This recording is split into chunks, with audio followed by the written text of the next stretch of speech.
Hello students, हम mathematics के एक इम्पोर्टेंट टॉपिक प्रतिशत के बारे में बात कर रहे थे। हमने पार्ट 1 और पार्ट 2 को काफी अच्छे से पढ़ लिया था। आज हम प्रतिशत का ही एक महत्वपूर्ण पार्ट लेते हैं, आय से संबंधित प्रश्न। आज इस वीडियो में हम आय से पूछे जाने वाले सभी प्रकार के प्रश्नों के बारे में पढ़ेंगे। ये सारे ही क्वेश्चंस काफी इंपोर्टेंट होने वाले हैं। इस वीडियो में हम 20 ऑब्जेक्टिव क्वेश्चंस और उनकी शॉर्ट ट्रिक के साथ उन क्वेश्चंस को समझने की कोशिश करेंगे। और इस वीडियो में हमने पिछले वर्षों के सभी कॉम्पिटिटिव एग्जाम्स में आने वाले क्वेश्चंस को समाहित किया है। और इस वीडियो में हम जो भी क्वेश्चंस करेंगे वो सारे कॉम्पिटिटिव एग्जाम की दृष्टि से काफी इंपोर्टेंट है। इसलिए बिना टाइम वेस्ट किए शुरू करते हैं।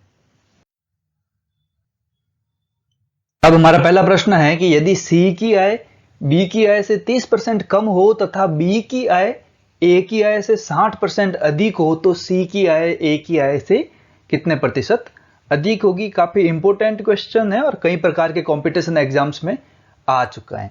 इस प्रश्नों में सबसे पहले हम इसमें जो सेकेंड लाइन लिखी हुई है कि बी की आय ए की आय से, तो जिसके पीछे से लिखा हुआ होता है उसको हम 100 मानते हैं। तो यहां पर सेकेंड लाइन में जिसके पीछे से लिखा हुआ होता है उसको 100 मानना है। तो ए बी सी लिखूं तो मैं यहां पर ए की आय मानूंगा 100। तो बी की आय कितनी है कि ए की आय की 60% अधिक है। तो ए की आय अगर 100 है तो बी की आय हो जाएगी 160। और सी की आय बी की आय से 30% कम है। तो बी की आय अगर 160 है तो 160 की 30% कम करनी है, यानी कि 70/100 कर लेंगे। हम जानते हैं कि 30% कम करने के लिए हमें 70/100 से मल्टीप्लाई करना पड़ेगा। तो यहां पर हमारे पास आय आ जाएगी 2 जीरो से, ये 2 जीरो कट गए, 16 × 7 हो गया 112। अब हमें बताना है कि सी की आय ए की आय से कितने प्रतिशत अधिक है। तो यहां पर हम देख सकते हैं कि सी की आय है वो ए की आय से 12% अधिक होगी। तो यहां पर ऑप्शन हो जाएगा डी। अब हमारा दूसरा प्रश्न है कि अमन का खर्च विमल के खर्च से 30% अधिक हो तथा विमल का खर्च रमन के खर्च से 10% कम है। यदि तीनों के खर्चों का योग 6447 रुपए हो तो अमन का खर्च कितना होगा। काफी इंपोर्टेंट प्रश्न है। आधा प्रश्न तो सेम पहले प्रश्न की तरह ही है। तो यहां पर 3 व्यक्ति हैं, अमन, विमल और रमन। सेकेंड लाइन में दे रखा है विमल का खर्च रमन के खर्च से 10% कम है। तो से लगा हुआ है रमन के पीछे, तो रमन का खर्च हम मान लेंगे 100। अब रमन का खर्च 100 है तो विमल का खर्च है वो रमन के खर्च से 10% कम है। तो विमल का खर्च हो जाएगा 90 रुपए। और अमन का खर्च है वो विमल के खर्च से 30% अधिक है। तो हमें पता है 30% अधिक है तो हमें यहां पर 130/100 से मल्टीप्लाई करना पड़ेगा।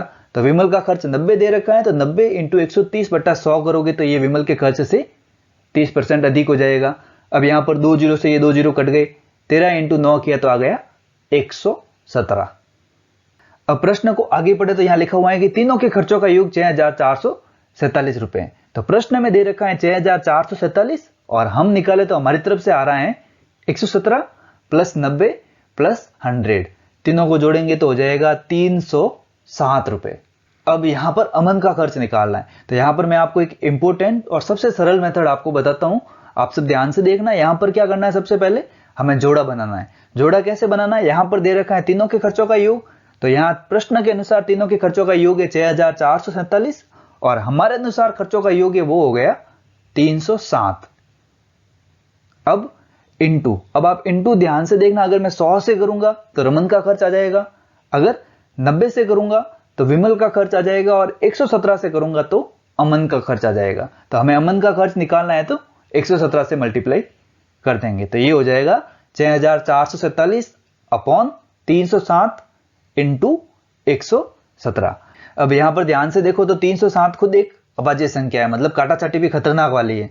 आपको 307 से डायरेक्ट डिवाइड करना पड़ेगा। तो यहां पर 307 को हम डायरेक्ट डिवाइड करते हैं। तो डायरेक्ट डिवाइड करते हैं 6447 से, तो यहां 2 बार जाएगा। तो 2 बार गया तो पीछे बच गए 30। 307 में 307 का भाग 1 बार जाएगा, यानी कि ये टोटल 21 बार कट जाएगा। और 21 को जब 117 से मल्टीप्लाई करेंगे तो हमारा आंसर आ जाएंगे 2457 रुपए। तो इसका मतलब अमन का खर्च होगा वो 2457 रुपए होगा, जो कि हमारा ऑप्शन बी है। काफी इंपोर्टेंट क्वेश्चन है, नोट कर लेना, एग्जाम में आने लायक है। अब हमारा तीसरा प्रश्न है कि एक कर्मचारी की मासिक आय में 2.3% की वृद्धि करने पर 720 रुपए अधिक मिलते हैं तो उसकी मासिक आय कितनी है। यहां पर कर्मचारी की मासिक आय में वृद्धि कर रहे हैं, तो मान लेते हैं कि पहले मासिक आय थी वो 100 थी और 2 से ही 2/3% की वृद्धि हो गई, तो अब हो गई 102 से ही 2/3। अब यहां पर ज्यादा मिल रहे हैं 720, तो यहां पर देखिए पिछले क्वेश्चन की तरह ही करते हैं। प्रश्न के अनुसार हमें कितने ज्यादा मिल रहे हैं 720 रुपए, अपॉन हमारे अनुसार कितने ज्यादा मिल रहे हैं 2 से ही 2/3 रुपए, इंटू मासिक आय निकालनी है, हमने कितनी मासिक आय मानी थी 100, यानी कि इंटू 100 हो जाएगा। तो यहां पर सबसे पहले 2 से ही 2/3 को सॉल्व करते हैं, तो ये हो जाएगा 720/8/3 इंटू 100। 8 से 720 घट गए 90 बार, और ये 3 ऊपर गया तो 90 का 3 से मल्टीप्लाई हो गया तो हो गए 270। 270 को जब 100 से मल्टीप्लाई किया तो हमारा आंसर आ गया 27,000, 27,000 रुपए। तो यहां पर ऑप्शन बी हो जाएगा 27,000 रुपए। अब चौथा प्रश्न है, काफी आसान प्रश्न है, देखते हैं।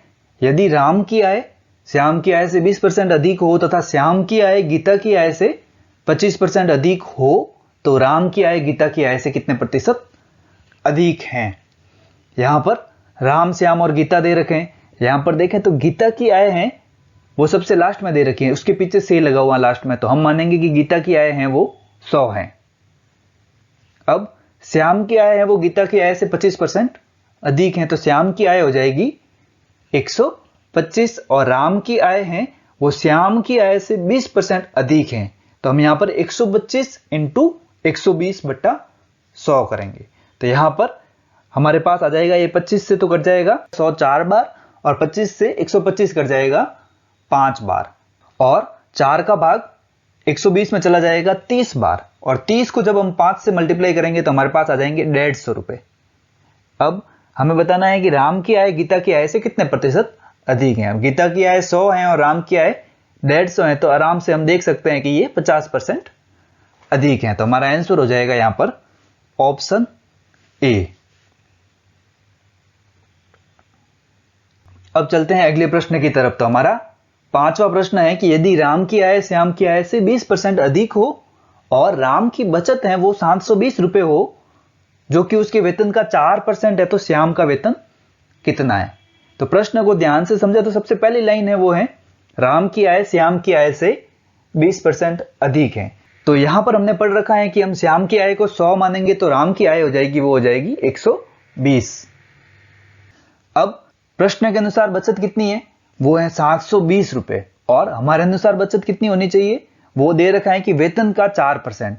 तो यहां पर राम का वेतन है वो है 120, तो 120 का 4% निकालना है तो हो जाएगा 120 इंटू 4/100। तो यहां पर 1 0 से 1 0 कट गया, और 12 को जब 4 से मल्टीप्लाई किया तो हो गए 48/10, और आंसर हो गया 4.8। राम की बचत है वो 4.8 रुपीज है। अब यहां पर हमें जोड़ा बनाना है, जैसा कि हमने पिछले क्वेश्चंस में बनाया था। तो यहां पर राम की बचत प्रश्न के अनुसार कितनी है उसको ऊपर लिखना है। तो प्रश्न के अनुसार बचत है 720 रुपए, और हमारे अनुसार बचत कितनी है 4.8 रुपए, ये नीचे आ जाएगा, इंटू श्याम का वेतन निकालना, और श्याम का वेतन हमने कितना माना है 100, तो जब 100 से मल्टीप्लाई करेंगे तो श्याम का वेतन आ जाएगा, और 120 से मल्टीप्लाई करेंगे तो किसका वेतन आएगा राम का वेतन आ जाएगा। तो यहां पर श्याम का वेतन निकालना है तो इंटू 100 कर लेंगे। अब यहां पर सबसे पहले पॉइंट हटाते हैं, तो पॉइंट हट जाएगा तो ऊपर 100 के पीछे 0 आ गया, 1000 हो जाएगा। अब 12 से काटे तो 12 का भाग 48 में जाता है 4 बार, और 720 में चला जाएगा 60 बार, और 4 से 60 को काटेंगे तो 15 बार कट जाएंगे। 15 को जब 1000 से मल्टीप्लाई करेंगे तो हमारा आंसर आ जाएगा 15,000, 15,000, जो कि हमारा ऑप्शन ए है। इस तरीके से हमें इस प्रश्न को करना है।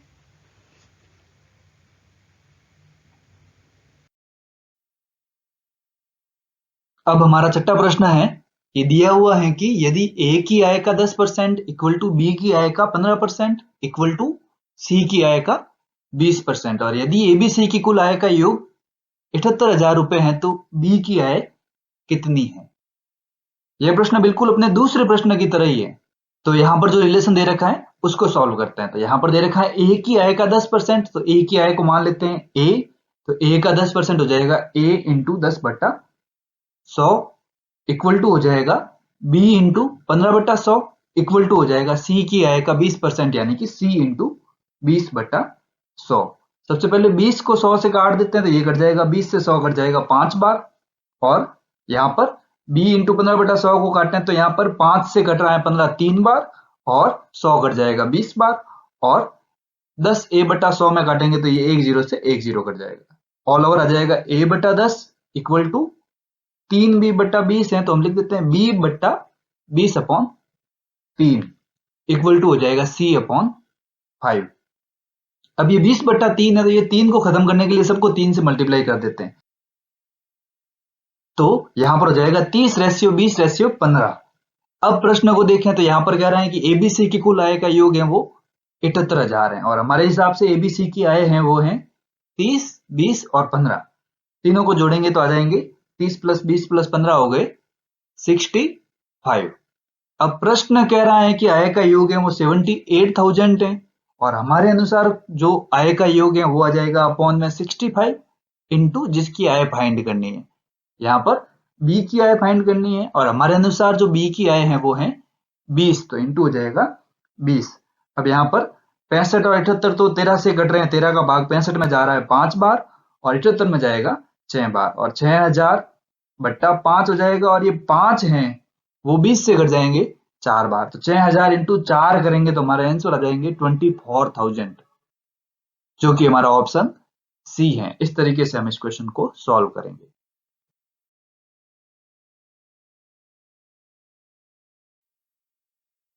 अब हमारा नेक्स्ट क्वेश्चन है कि दिया हुआ है कि ए की आय का 5% इक्वल टू बी की आय का 15%, और बी की आय का 10% इक्वल टू सी की आय का 20%, और अब की बार दे रखा है कि यदि बी की आय 8,000 है तो तीनों की कुल आय कितनी है। सेम क्वेश्चन है, बस थोड़ा सा अलग है।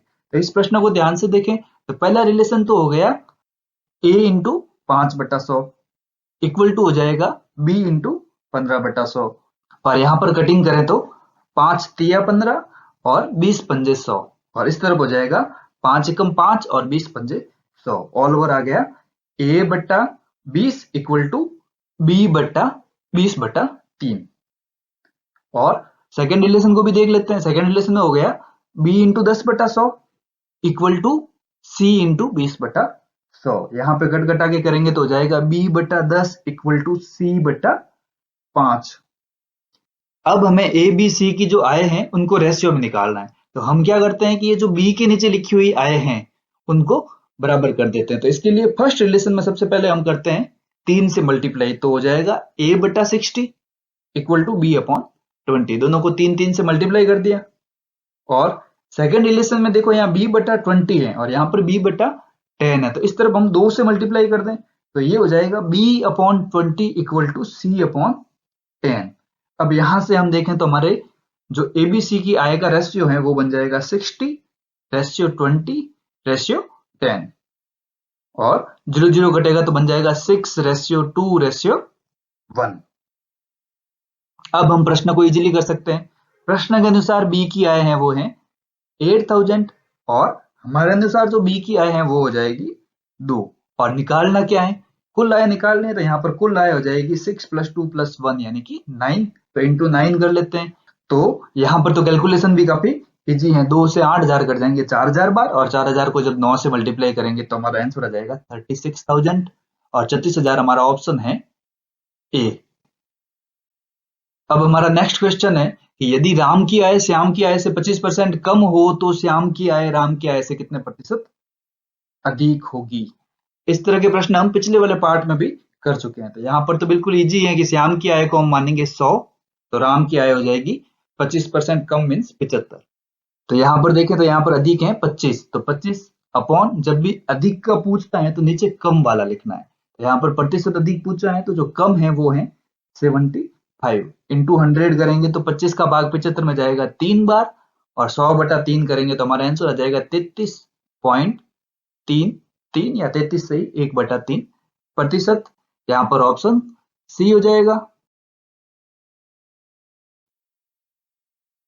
और अब हमारा 9th क्वेश्चन है, काफी इंपोर्टेंट प्रश्न है, कई बार कंपटीशन एग्जाम्स में आ चुका है और बहुत ही आसान प्रश्न है। चलिए इस प्रश्न को देखते हैं। एक व्यक्ति अपने वेतन का 12.5% दैनिक उपयोग की वस्तुओं में खर्च करता है और शेष वेतन का 30% घर के किराए में खर्च करता है। तो इसके बाद उसके पास 2,940 रुपए बचते हैं, तो उसका वेतन क्या है? तो यहां पर इस प्रश्न को करने के दो मेथड है। एक तो मेथड है जो बहुत ही लंबा होता है, उसके बारे में हम बात नहीं करेंगे, और एक बिल्कुल आसान सा मेथड है, लेकिन इसको थोड़ा सा समझना पड़ेगा। और जब भी हम जनसंख्या वाले क्वेश्चंस करेंगे तो हम इस क्वेश्चन को उनसे रिलेट कर देंगे, लेकिन अभी के लिए आपको ध्यान रखना है कि जब भी यहां पर दे रखा है कि इतनी बचत होती है, तो आपको सबसे पहले बचत लिखनी है। तो हम लिखते हैं सबसे पहले 2,940, और आपको टोटल वेतन पूछा है तो इंटू 100 अपॉन 12.5% खर्च कर दिए, तो अब उसके पास कितने बचे? 87.5, यानी कि मैं लिख दूंगा 87.5, और शेष का 30% किराए में खर्च कर दिया, तो अब उसके पास बचे 70, तो मैं लिखूंगा 100/70। बस इतना सा काम करना है। सबसे पहले बचत लिखो, वेतन पूछे तो इंटू 100 अपॉन जो खर्च है उसको 100 में से घटा के नीचे लिख दो। तो सबसे पहले 100 में से 12.5 घटा के लिखे 87.5 इंटू 100 अपॉन 30% 100 में से घटा के लिखे तो 70 हो गए। अब यहाँ पर हम कटिंग करते हैं, तो सबसे पहले पॉइंट हटाते हैं, तो पॉइंट हटाएंगे तो ये 100 के हो गए 1000, तो 25 से तो 1000 कट गए 40 बार, और 25 से 875 कट जाएंगे 35 बार, और ये 1 0 से 1 0 कट गया। अब 7 का भाग दिया, तो 7 का भाग 35 में गया 5 बार, और 7 का भाग 2,940 में देंगे तो हो जाएगा 4 2 एंड 0, 420 बार चला जाएगा। अब 420 में वापस ये 7 काट देते हैं तो ये चला जाएगा 60 बार। अब 5 से काटे 60 को तो ये 12 बार कट जाएगा। 12 इंटू 4 इंटू 100 करेंगे तो हमारा आंसर आ जाएंगे 4800। तो ये इस क्वेश्चन के आंसर हो जाएंगे 4800, जो कि हमारा ऑप्शन सी है। प्रश्न को एक बार समझने की कोशिश करना, काफी इंपोर्टेंट प्रश्न है। चलिए अब इस तरह के प्रश्न और करते हैं।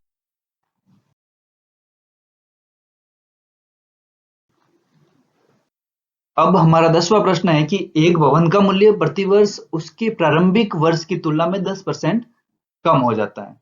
यदि भवन का वर्तमान मूल्य 81,000 रुपए हो तो 2 वर्ष पहले उसका मूल्य कितना था? यह प्रश्न बिल्कुल जनसंख्या वाले फॉर्मेट में है कि 2 वर्ष पहले जनसंख्या क्या थी, 2 वर्ष पहले मूल्य क्या था। तो यहाँ पर जब भी आपके वर्तमान और 2 वर्ष पहले वाले प्रारंभिक वाले प्रश्न जब भी आपके सामने आए, तो यहाँ पर आपको छोटी सी चीज का ध्यान रखना है कि जब भी पहले का पूछे तो 100 को ऊपर लिखना है, और बाद का पूछे तो 100 को नीचे लिखना है।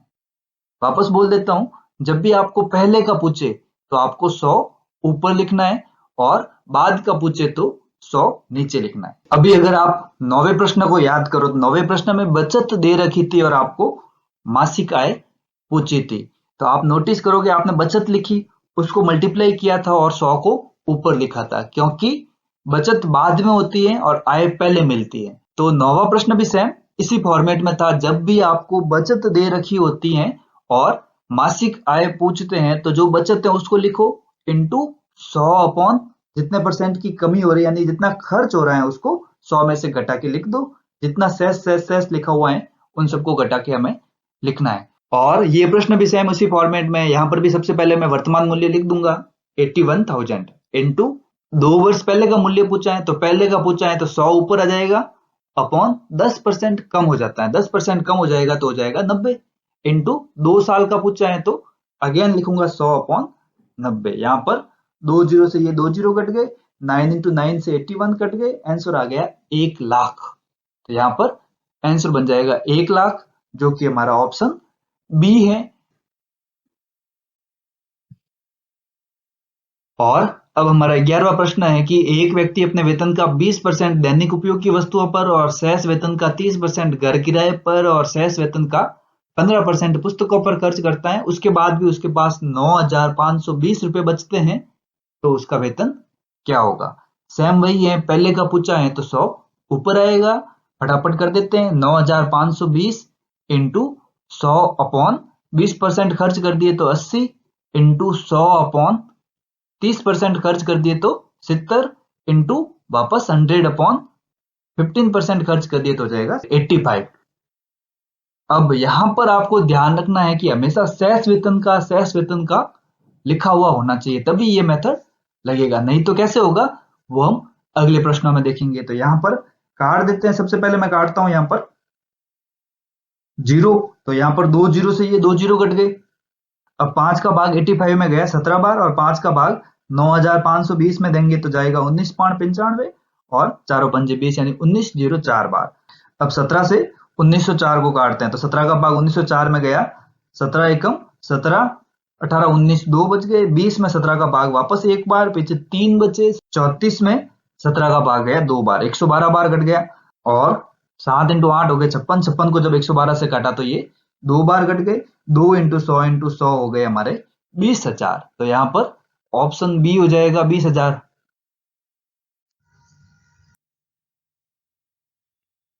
अब हमारा 12वां प्रश्न है कि एक व्यक्ति अपने वेतन का 25% घरेलू मदों पर खर्च करता है, 40% घर के किराए पर और 20% बच्चों की शिक्षा पर खर्च करता है। इसके बाद भी उसके पास 4500 रुपए बचते हैं, तो घरेलू मदों पर उसने कितने खर्च किए?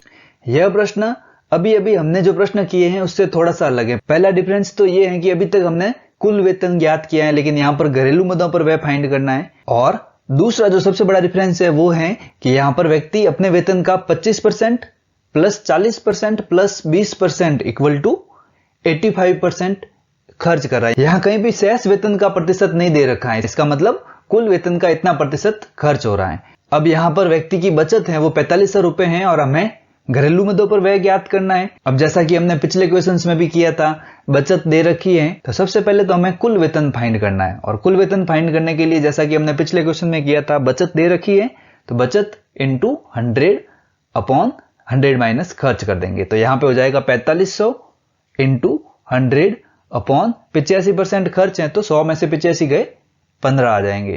तो यहां पर 15 से 45 घट गए 3 बार, और 300 को जब 100 से मल्टीप्लाई किया तो टोटल इनकम आ गई 30,000 रुपए।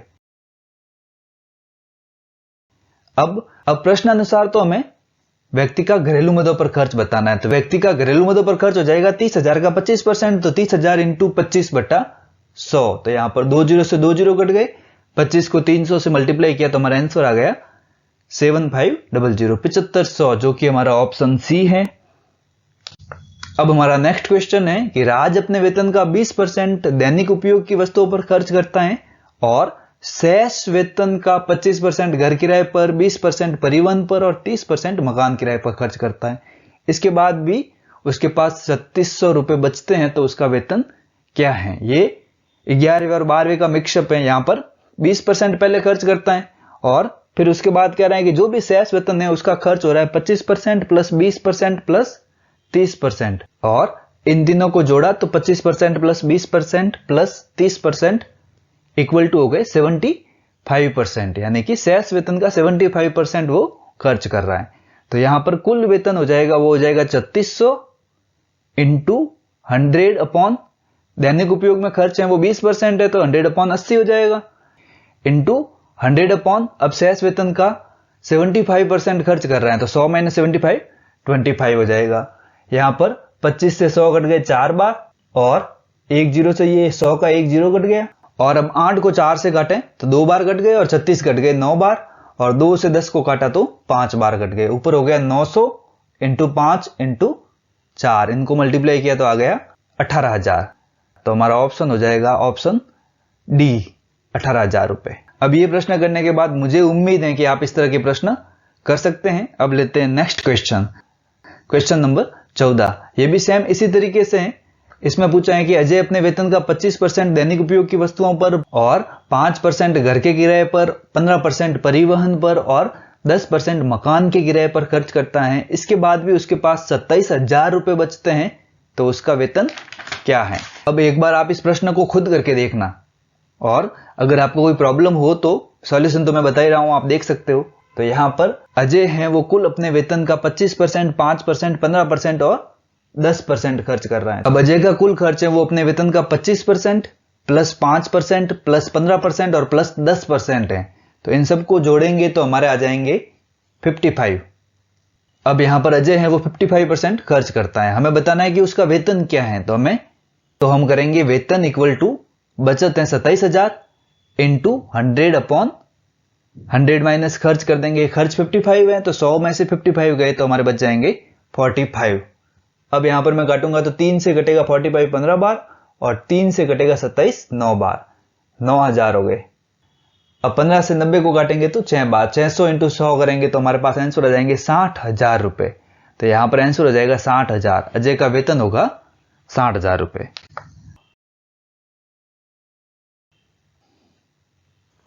अब हमारा 15वां प्रश्न है कि एक व्यक्ति का 2006 में वार्षिक वेतन 88 लाख रुपए है, जो कि 2005 में वार्षिक वेतन का 10% अधिक है। तो 2005 में उस व्यक्ति का वार्षिक वेतन क्या था? यहां पर आप देख सकते हो 2006 का दे रखा है और 2005 का पूछा है, तो बाद का दे रखा है और पहले का पूछा है। तो बिल्कुल इजी कॉन्सेप्ट है, जब भी पहले का पूछे तो 100 ऊपर आएगा। जो वेतन दे रखा है वो लिख देते हैं 88 लाख इंटू 100 ऊपर अपॉन 10% अधिक है तो 110 नीचे आ जाएगा। तो यहां पर 10 से 10 कटा, 11 से 88 कट गए 8 बार, और 8,000 को जब 100 से मल्टीप्लाई किया तो हमारा आंसर बन गया 80 लाख रुपए, जो कि हमारा ऑप्शन सी है।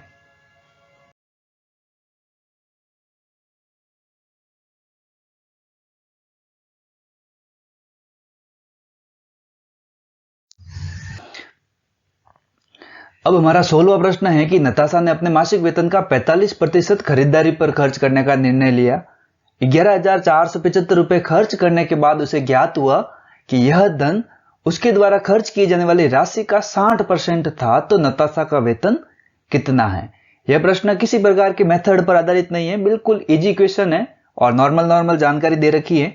वापस एक बार क्वेश्चन को पढ़ते हैं। तो नताशा ने अपने मासिक वेतन का 45% खरीदारी पर खर्च करने का निर्णय लिया। तो इस लाइन से स्पष्ट है कि खर्च है वो है मासिक वेतन का 45%, खर्च इक्वल टू वेतन इंटू 45%। अब सेकेंड लाइन पढ़ें। 11,475 रुपए खर्च करने के बाद उसे ज्ञात हुआ कि यह धन उसके द्वारा खर्च की जाने वाली राशि का 60% है। दैट मीन्स 11,475 इक्वल टू खर्च का 60%, खर्च इंटू 60% हो जाएगा। अब मुझे निकालना क्या है? नताशा का मासिक वेतन निकालना है। तो मासिक वेतन इक्वल टू फर्स्ट इक्वेशन से मैं लिख सकता हूं खर्च अपॉन 45%, और सेकेंड इक्वेशन से अगर मैं खर्च देखूं तो खर्च है वो है 11,475 अपॉन 60%।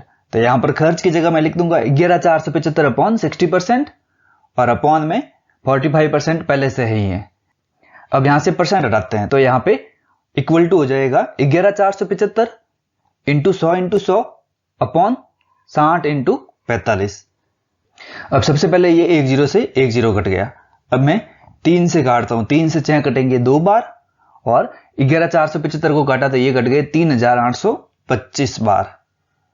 अब मैं 9 से काटता हूं, 9 से 45 कट गए 5 बार, और 3,825 को काटा तो 425 बार कट गए। नीचे 5 इंटू 2 10 हो गए, ये एक और 0 कट गया। 425 को जब 100 से मल्टीप्लाई किया तो हमारा आंसर आ गया 42,500, जो कि हमारा ऑप्शन सी है।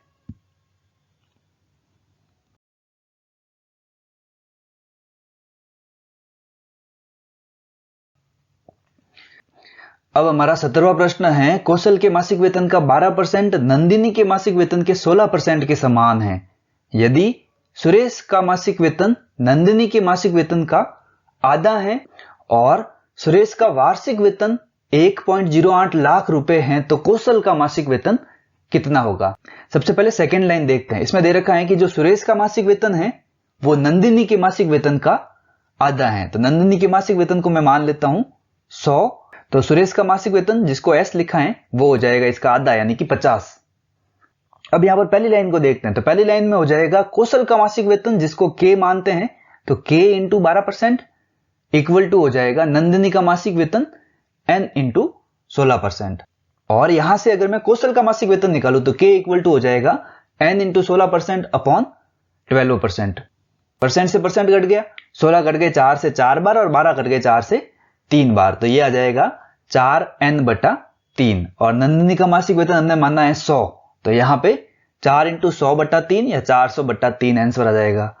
अब हम इस प्रश्न को जोड़े वाले मेथड से करते हैं। तो यहां पर सुरेश का वार्षिक वेतन दे रखा है 1.08 लाख, जिसको हम मासिक वेतन में बदलेंगे तो हो जाएगा 1.08 लाख अपॉन 12। अब सबसे पहले पॉइंट हटाया तो नीचे 2 जीरो आ गए, और 12 का भाग 1200 में गया 100 बार, और 108 में गया 9 बार, और 9 लाख में जब 100 से डिवाइड किया तो आंसर आ गया 9,000। इस तरह से सुरेश का मासिक वेतन है वो 9,000 हो जाएगा। तो प्रश्न में दे रखा है 9,000 और हमारे अनुसार मासिक वेतन होना चाहिए वो होना चाहिए 50 इंटू, अब किसका वेतन फाइंड करना है, कौशल का मासिक वेतन फाइंड करना है, तो हम मल्टीप्लाई करेंगे 400/3 से। अगर यहां प्रश्न में नंदिनी का मासिक वेतन फाइंड करना होता तो हम मल्टीप्लाई करते 100 से।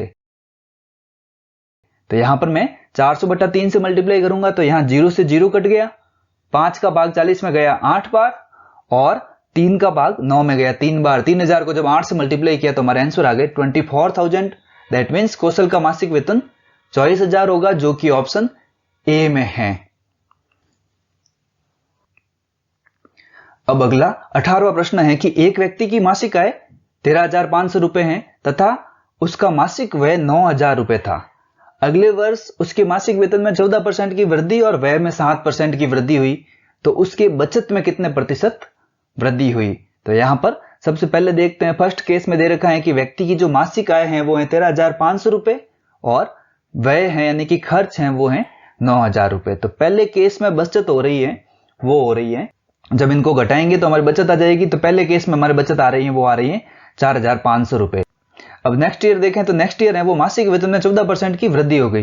तो यहां पर पहले था वेतन वो था 13,500, तो अब हो जाएगा 13,500 इंटू 14% की वृद्धि हुई तो 114/100। यहां पर 2 जीरो से 2 जीरो कट गए और 135 को जब 114 से मल्टीप्लाई किया तो हमारा आंसर आ गए 15,390। और अब व्यय की बात करें तो व्यय में भी 7% वृद्धि हुई, तो अब व्यय हो जाएगा वो हो जाएगा 9,000 इंटू 107/100।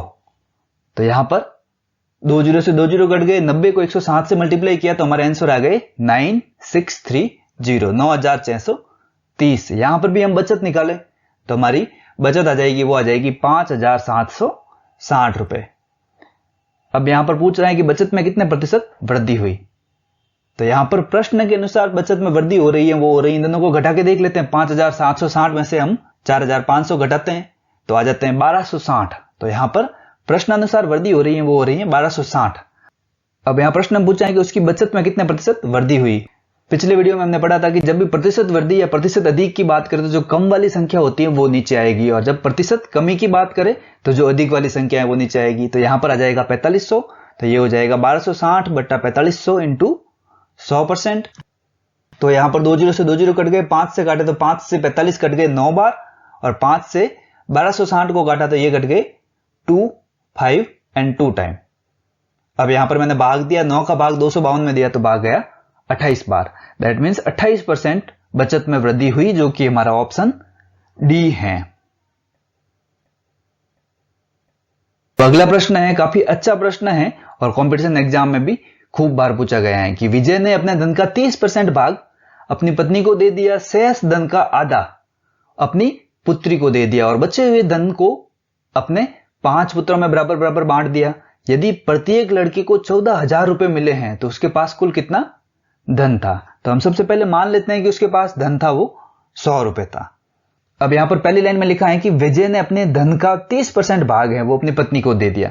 तो यहां पर पत्नी को अगर मैं डब्ल्यू लिखूं तो डब्ल्यू को दे दिया उसने 100 रुपए उसके पास थे, तो डब्ल्यू को उसने दिए 30 रुपए। और शेष धन 70 का, शेष धन मीन्स 70 का आधा, 70 का आधा हो गया 35 रुपए, वो अपनी पुत्री को दे दिया। तो यहां लिख देता हूं मैं डॉटर को दे दिए 35 रुपए। अब शेष बचे वो 35 रुपए हैं, उसको 5 पुत्रों में बराबर बांट दिया।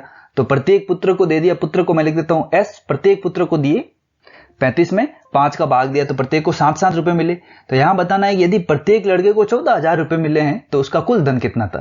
तो यहां पे इजीली जोड़े बन रहे हैं कि प्रश्नानुसार प्रत्येक लड़के को धन मिला है 14,000 रुपए और हमारे अनुसार धन मिला है वो मिला है 7 रुपए, और इंटू कुल धन हमने माना था 100, तो हम इंटू कर देंगे 100 को। तो यहां पर 7 का भाग 14,000 में जाएगा 2,000 बार, और 2,000 को जब 100 से मल्टीप्लाई करेंगे तो हमारे आंसर आ जाएंगे 2 लाख। तो हमारा ऑप्शन बी हो जाएगा। अब हमारा अंतिम 20वां प्रश्न है कि एक व्यक्ति के वेतन को 10% बढ़ा दिया जाता है और 10% घटा दिया जाता है, तो व्यक्ति के वेतन में कितना प्रतिशत परिवर्तन हुआ। इस तरह के जो भी वृद्धि और कमी के प्रश्न हैं वो हम अगले वीडियो में जरूर देखेंगे। यहां पर इस प्रश्न को देख लेते हैं। तो इस प्रश्न को करने के लिए सबसे पहले मान लेते हैं कि वेतन 100 रुपए था, 10% बढ़ाया तो हो गया 110/100, और फिर 10% घटाया तो हो गया 90/100। तो यहां पर वेतन हो गया 100 इंटू 110/100 इंटू 90/100। अब यहां पर ये 2 जीरो से तो 2 जीरो कट गए और यहां पर ये 2 जीरो से ये 2 जीरो कट गए। तो यहां पर शेष बचा 11 इंटू 9, दैट मीन्स 99 रुपए। पहले 100 था, फिर 99 हो गया। तो हम देख सकते हैं कि यहां पर 1 रुपए की कमी हुई, दैट मीन्स 1% की कमी हो गई, जो हमारा ऑप्शन डी है। इस तरीके से हमें इन प्रश्नों को करना है। आशा करता हूं कि आपको वीडियो पसंद आया होगा। इसी तरह के और वीडियो देखने के लिए वीडियो को लाइक, शेयर एंड सब्सक्राइब करें। धन्यवाद।